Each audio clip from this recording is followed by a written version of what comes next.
मित्रांनो, रामायण हे जसे त्रेतायुगात घडले आणि त्यानंतर द्वापार युग गेलं आणि आता कलियुग सुरू आहे.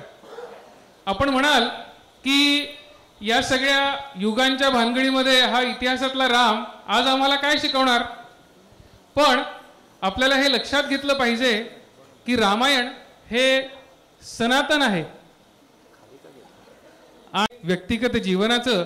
आणि म्हणूनच आपण बघतो की छत्रपती शिवरायांच्या स्वराज्य स्थापनेतील आदर्श, भारतीय स्वातंत्र्य लढ्यातील आदर्श आणि अगदी स्वतंत्र भारताच्या राज्यघटनेतील मुख्य पृष्ठावर श्रीराम विराजित झालेले आपल्याला दिसतात. अशा या रामकथेची मोहिनी या भारतभूमीवर कायमच राहिलेली आहे. युगानुयुगे प्रतिभावंतांना, सारस्वतांना या कथेने आकर्षित केले आहे. काव्य स्वरूपात विज्ञान, तत्वज्ञान, राजकारण, अर्थकारण, व्याकरण, इतिहास मांडणे हे भारतीय ज्ञान परंपरेचे वैशिष्ट्य. या काव्याचे उद्गाते आदिकवी वाल्मिकी, त्याचप्रमाणे महाकवी कालिदासाने रघुवंशम मधून रामायण गायलं, तर हिंदीमध्ये तुलसीदासांनी रामचरित मानसातून गीत रामायण गायलं.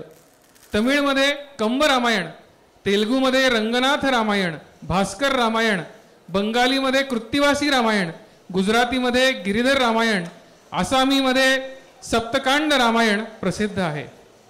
त्यामुळे असे सगळं असताना या काव्या आपल्याला हे लक्षात येईल की ज्याप्रमाणे भारतभूमीवर ईश्वर वारंवार अवतार घेत असतो, तर त्याचप्रमाणे त्याचं चरित्र देखील भारतभर विभिन्न भाषांमधनं अवतरित होत असतं. असं असताना अमृतातही पैजा जिंकणारी माय मराठी रामाचं चरित्र गाताना मागे कशी राहील. मराठीत नाथांनी लिहिलेलं भावार्थ रामायण प्रसिद्ध आहे आणि ज्यांची ओळखच रामाचे दास आहे अशा समर्थ रामदासांनी विलक्षण रचना प्रभू रामास समर्पित केल्या आहेत. कवी मोरोपंतांनी तर मराठी भाषा आणि रामचरित्र यांची थोरवी गाणारी 108 रामायणं लिहिली आहेत. त्यामुळे अशा या मांदियाळीत गीत रामायणाचं अनन्यसाधारण महत्त्व आहे. गीत रामायणाचं महत्त्व माझ्या सहकारी रुचा विरकर आपणासमोर सादर. माडगुळकर नावाचे आधुनिक वाल्मिकी आणि स्वरप्रभू बाबूजी सुधीर फडके यांचे एकमेव व अद्वितीय शब्द स्वरशिल्प म्हणजे गीत रामायण. मराठी भावगीताचे अत्युच्च शिखर म्हणजे अर्थातच गीत रामायण. मराठी श्रोत्यांवर पिढ्यानपिढ्या अधिराज्य गाजवणारी श्रीरामकथा म्हणजे गीत रामायण. 70 वर्षांपूर्वी आकाशवाणीच्या इतिहासातील एक चमत्कार झाला.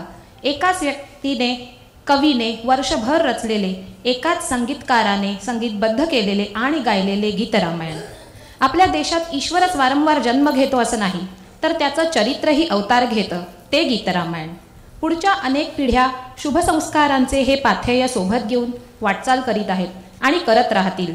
अरुणा ढेरे यांनी म्हटले आहे, मराठी संस्कृतीच्या इतिहासाने ज्याच्याशी थपकून मानाचा मुजरा करावा असे हे काव्य आहे.